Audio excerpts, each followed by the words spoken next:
Welcome to my homestead, y'all. I'm your host, Jenny Velicky, also known as the Funky Farm Girl. I'm working to create a home with a little farm, a little faith, a lot of food, and a bit of funky. I'm learning all about growing and preserving our food supply, raising chickens and children, and becoming more self-sufficient while leaning hard on Jesus. And I want to take you along for the ride. So grab yourself a cup of something wonderful and let's visit a while.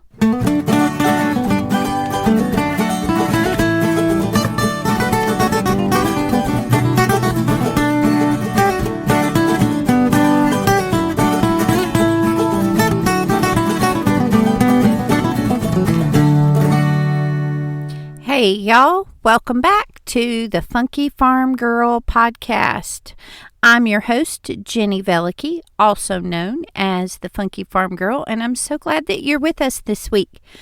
This week we are in episode 56, The Wonder of Wood Chips. I want to tell you all about the ways I've had great success using wood chips in my gardening and how it has completely changed the way I keep my garden and the way my garden produces. So stay tuned for that. But first, let's talk about what's happening on the homestead this week. This week, I did it again. I added more chicks. I added 6 Heartland hens, and they are an Easter egger mix. We have named them the Heartland hens based on the TV show with the horses called Heartland. It is Amber's favorite TV show, and she has been dying to name some hens after them. And so we have Mallory, Lou, Katie, Georgie, Amy, and Lisa. It was the perfect number for the perfect little show that Amber loves. And so these are going to hopefully be chicks that she is going to be really enamored with and want to help raise.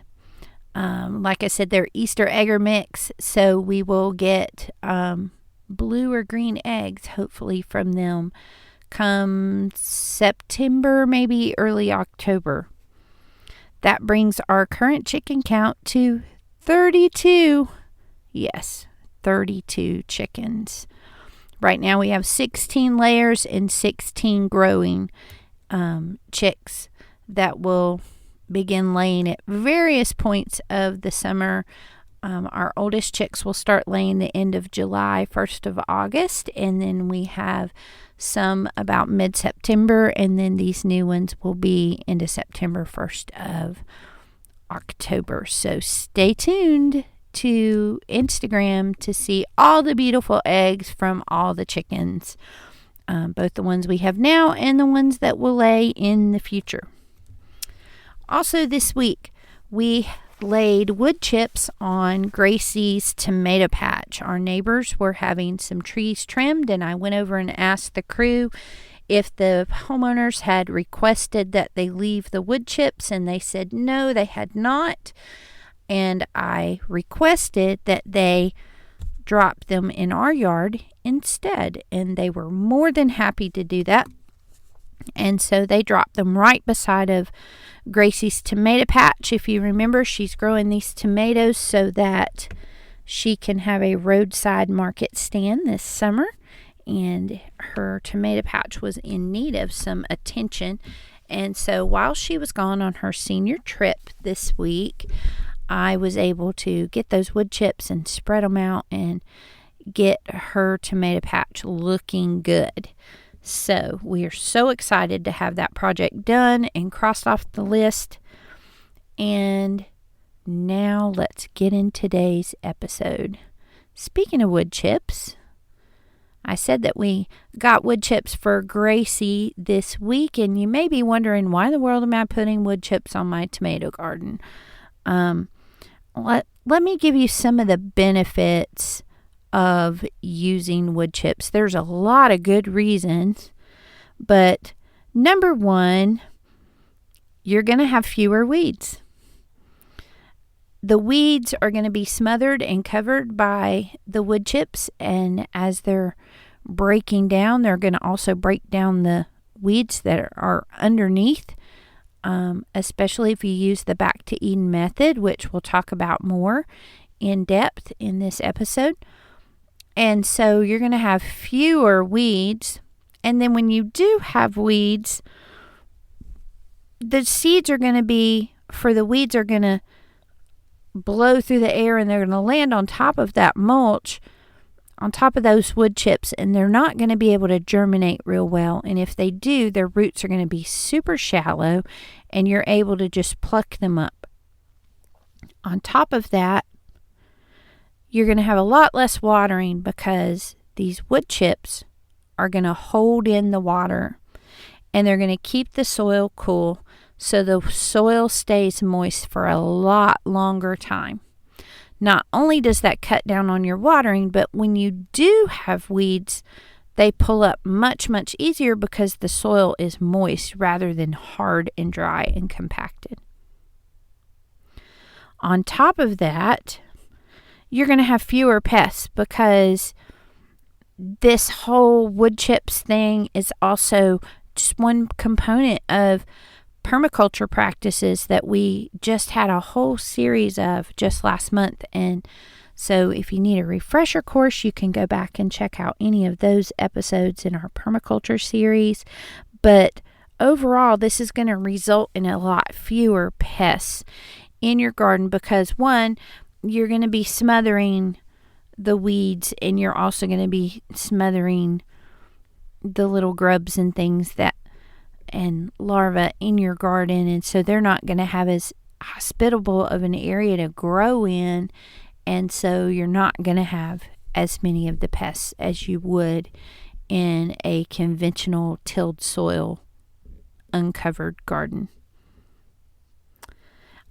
On top of all these other benefits, you're also going to have less soil erosion. You're going to lose less soil over time in this garden with wood chips because it's going to hold the soil in place.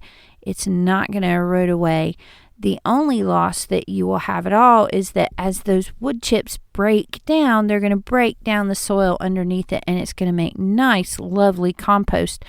So it will break down a little bit and will need more added to it, but it's not going to be a soil loss because of soil being eroded away.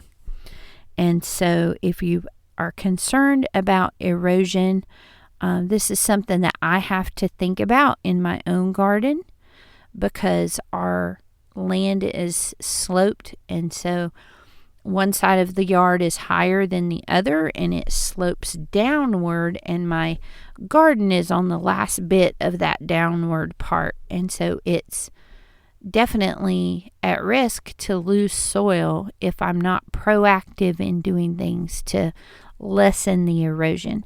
So wood chips are an excellent choice in a situation like that. Not only that, it's just going to improve your soil health over time. As I said, as those wood chips break down, they're going to become black gold compost underneath your soil. All those organic matter in those wood chips, because we're not talking about just mulch. We're talking about fresh trees and limbs and things that have been shredded and mulched, chipped up, and all varying sizes and pieces of those wood chips, along with the greenery that would have been on those trees. And so those over time are going to break down, and that's going to go put all those nutrients from that right back into your soil, and it's going to create a lovely compost right there for you to continue using in your garden. So over time, this can correct compacted clay and overly sandy soil and all types of different issues that you may have with not having ideal soil conditions for your garden. And it's also going to cover your soil so that it's not exposed to harsh elements. When you keep your soil uncovered, you're either going to quickly erode away the good soil, or you're going to end up with very hard, dry, compacted soil that cannot support anything and cannot, it's going to be hard as a rock, and it's going to be hard to break through that to open up the ground to be able to plant anything in it. So keeping that soil covered really keeps that soil healthy and workable underneath. And if that were not enough, using wood chips is super, super affordable. And I'll talk about that at the end of the episode, because once you hear all the different benefits and things of this, I really think it's going to be something that you're going to want to jump on and do. And I want you to know at the very beginning that this is affordable. This can even be free. So I want to give you a heads up on how to do this for super, super cheap or even free. And that will be at the end of our episode. So, using wood chips in a way that gives you all these benefits and everything is called the Back to Eden method. And basically, this is a method that mimics nature, specifically the makeup of the forest floor. If you think about when you take a walk in the woods, how you have different grasses and leaves that have dried up and they've begun to break down, and they're mixed in with mosses and fungi and maybe pieces of bark or trees that have fallen, maybe small pieces of wood. You have decaying bugs, you have all kinds of soil there. And all of that organic matter is mixed, is layered on the forest floor.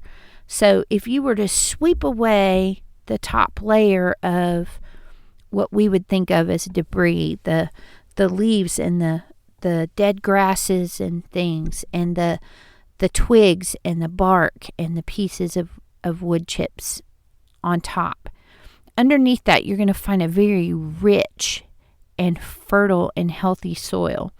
And that's what we want to mimic in our gardens. This works perfectly with the permaculture things that we've been talking about, because this is really promoting imitating nature and being aware of what your soil needs.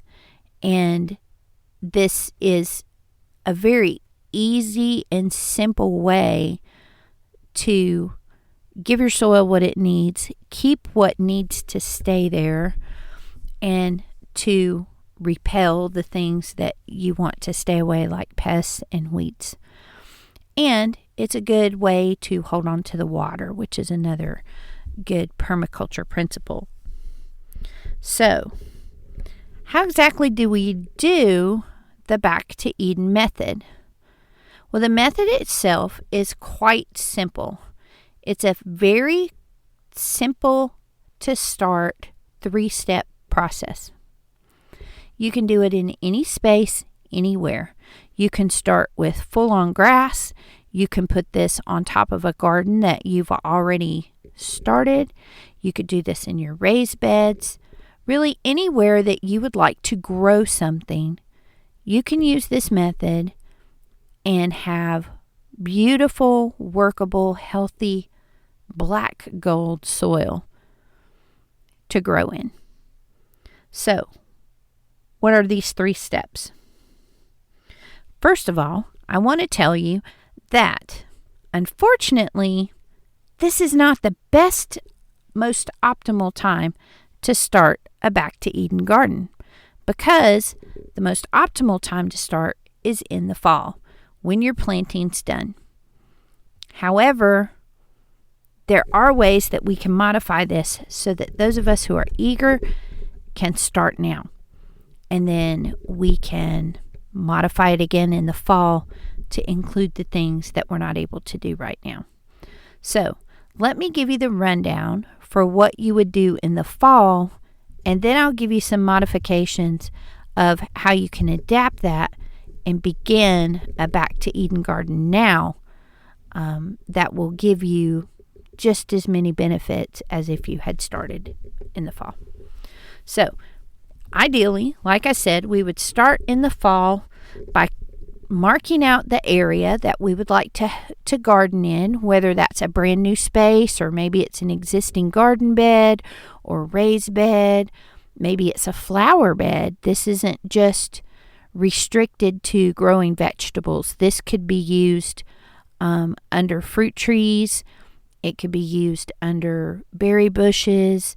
When we talked about doing that fruit tree guild a couple weeks ago, this could be the way that you prepare the ground underneath to be able to build that fruit tree guild. And so the first thing you're going to do is mark off the space that you would like to use for growing, and then you're going to lay about 2 inches thick of newspaper or cardboard on top. And you're going to do this fairly quickly because you don't want it to blow away. And you're going to just put that layer down on the ground. We save all of our cardboard and burn it in a burn pile in our backyard.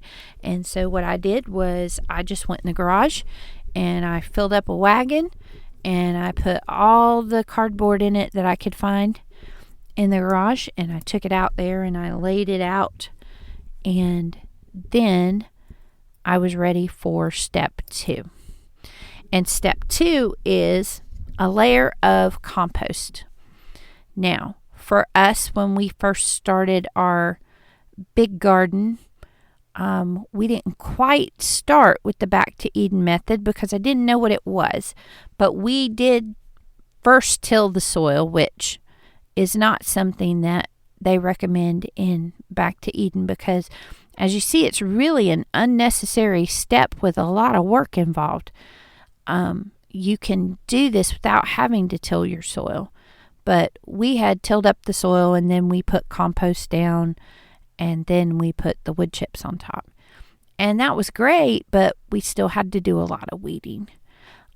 So I really think that cardboard layer is a really important step.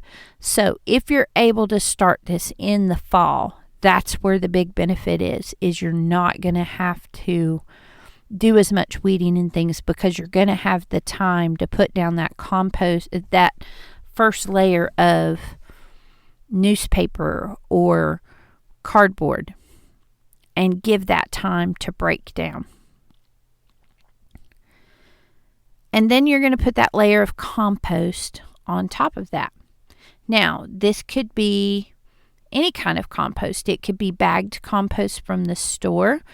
It could be aged compost that you've grown in your backyard. It could be aged animal manure, whether it be horse or cow or chicken or rabbit, quail, any manure from an animal that has been aged and has broken down. Any of those things can be used on top of the cardboard or the newspaper. So you're going to want to put, about 4 inches of that compost on top of your newspaper or cardboard. And then once you've done that, then you're going to put about 6 to 8 inches of wood chips on top of it. Now, this needs to be fresh, shredded, chipped wood from whole trees. So you're going to have mixes of leaves in there, and maybe the mulch that I got this week, the wood chips had some pine cones in it and some pine needles in it, and also some green leaves from another kind of tree. And those are great. You want that green stuff mixed in with the brown because that green is going to help it to break down faster and decompose more quickly. And you want it to be from a fresh tree like that because you're going to have all different sizes of material to break down. You're going to have leaves that have been like shredded to almost dust. You're going to have small pieces of bark. And then you're going to have very much bigger pieces of chipped wood from the branches or from the trunk. And you want to try to make sure that none of those pieces are bigger than about 3 inches. That will help it to break down the best. If you have really, really large pieces and they're all about the same size, let's say you go by like the pine bark mulch at the store. That's big, chunky pieces, and they're all about the same size. That is not going to break down the same way, and it's actually going to take longer and be more difficult to use in this type of setting. Not only that, you're going to have to pay by the bag for this, and with wood chipping, you're going to need a lot of it, and so it's going to become very, very expensive. So you're going to need to find fresh chipped trees to put onto your garden. And we'll talk more about how to find those in just a few minutes, but that's what you need to know. So you're going to do the newspaper or cardboard first, then you're going to do a layer of compost, and then you're going to add a thick layer of wood chips.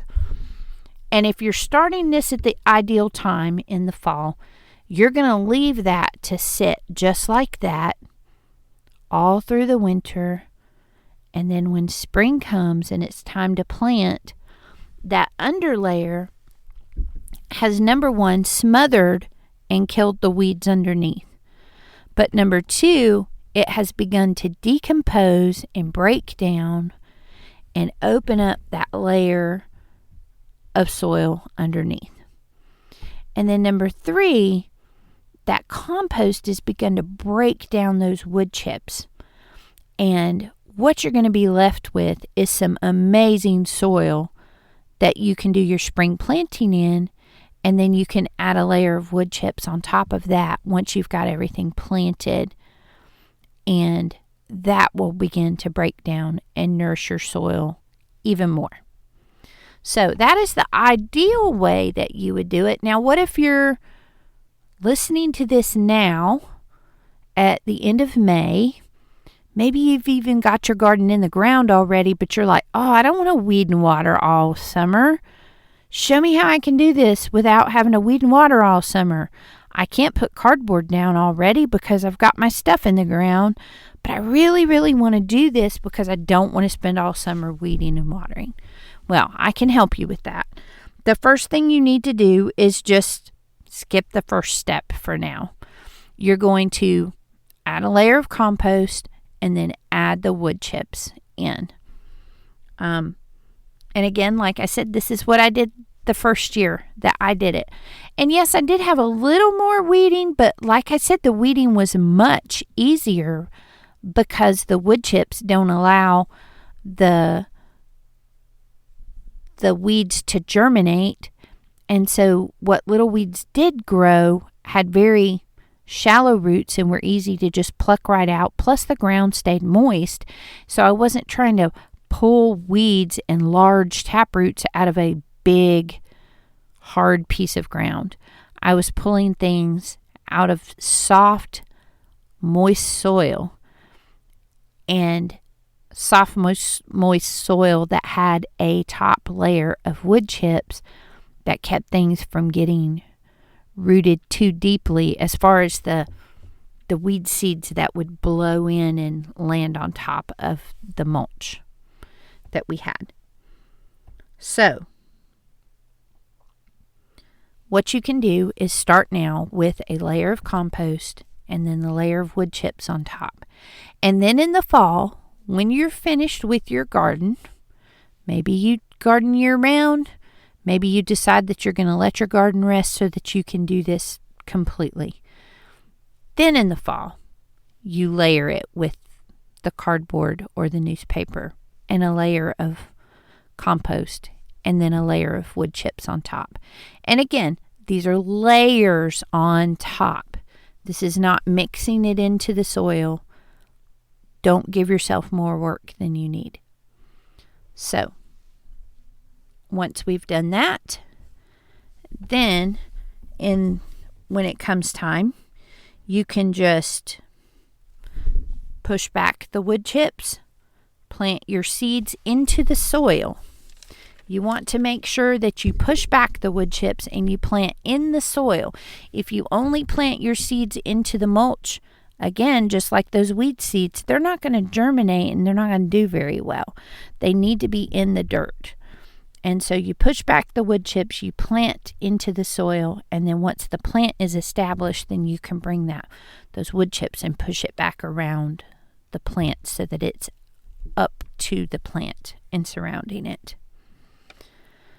Remember that the wood chips are a covering. This is like a blanket that you're putting over top of your garden. It's not something that you want to mix in.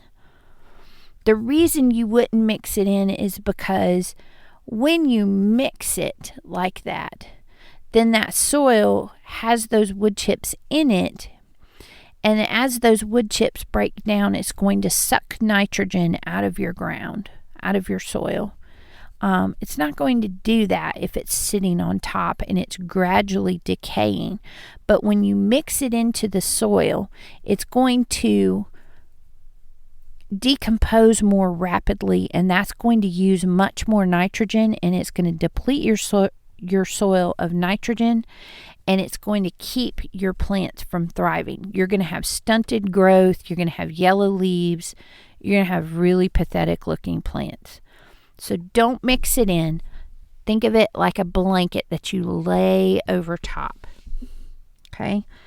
And so then after you've done this for a gardening season, when the next season comes up, all you have to do is spread some compost or spread some chips on top as needed, just to replenish. And again, like a blanket, just laying it out, layering it on top, not mixing it in.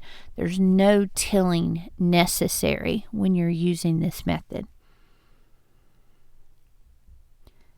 I really want to give you guys an overall look at how much this can benefit your garden.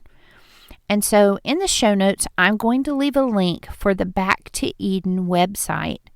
You can go to that link and you can watch the Back to Eden documentary that really goes into depth about how and why this method works the way that it does. So I really encourage you to go to the link in the show notes for the Back to Eden website. Watch the documentary.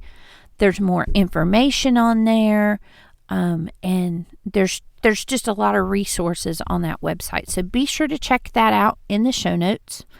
Also in the show notes, I'm going to leave a link for ChipDrop. And this is where I show you how affordable these wood chips can be. ChipDrop is a database online for tree services to be able to find gardeners who need wood chips. These are the freshly chipped trees and limbs, including the leaves, which is exactly what we need because it helps to break it down faster. Okay, it's free for you to sign up and request wood chips. And when you do, you can be very specific. You can exclude certain types of trees if you don't want specific types. You can also request more logs and large pieces if you need, like maybe firewood or something for camping and things like that. Or you can request chipped wood. The tree service has to pay to dump their chips. When they get done with the job and they have trimmed someone's tree or cut down a tree and they've chipped all that up, they need to bring that chipped wood somewhere to dispose of it. To them, it's waste. And so they need somewhere to dispose of their waste. If they bring it to a facility, they have to pay a fee to have the ability to dump it there. If they use ChipDrop, they're going to pay $20 in order to access the database that shows a map of who has requested a ChipDrop.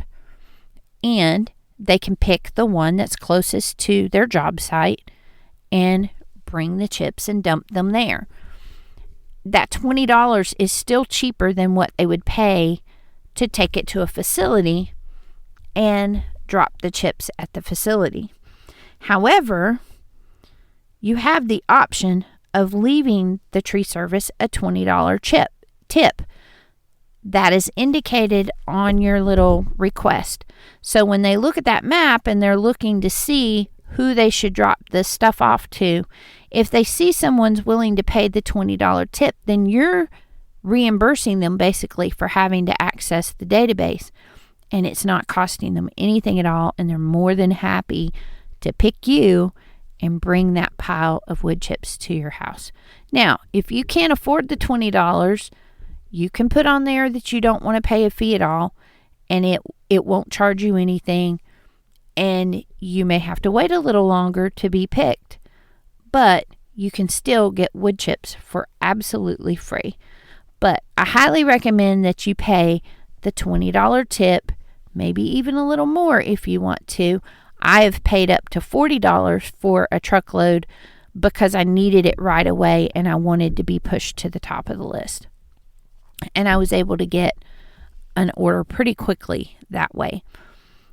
Once you've signed up, then you wait on them to contact you and say someone is bringing you a load of chips in the next 24 hours.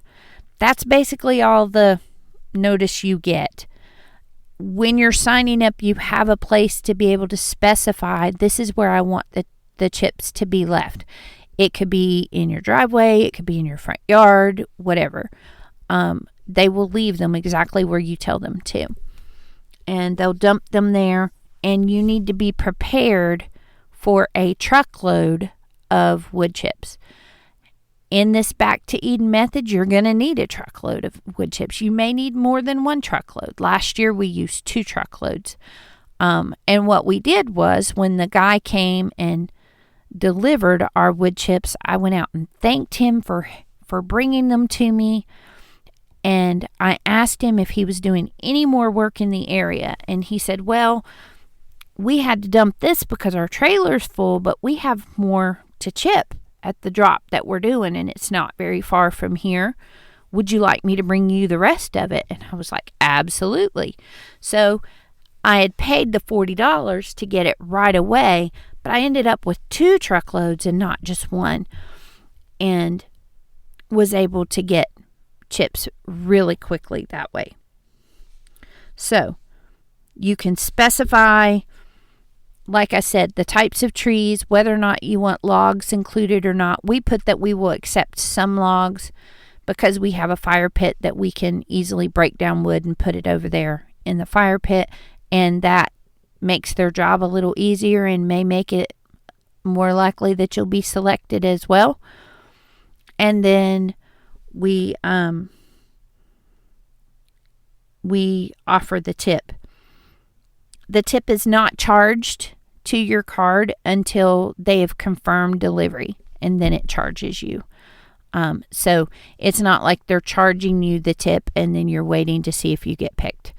You won't be charged until you've actually been given chips. And then the request needs to be renewed every 60 days or so. Or if you have a drop and you want more, you can go immediately on there and sign a new request and request more chips and renew it right there online. So I highly recommend that you go check out ChipDrop and put your name in. See if there is a service in your area that uses ChipDrop. If you don't have ChipDrop services in your area, call your power company. They're all the time trimming trees to keep them off of power lines, and they are also willing to drop chips for you in your yard.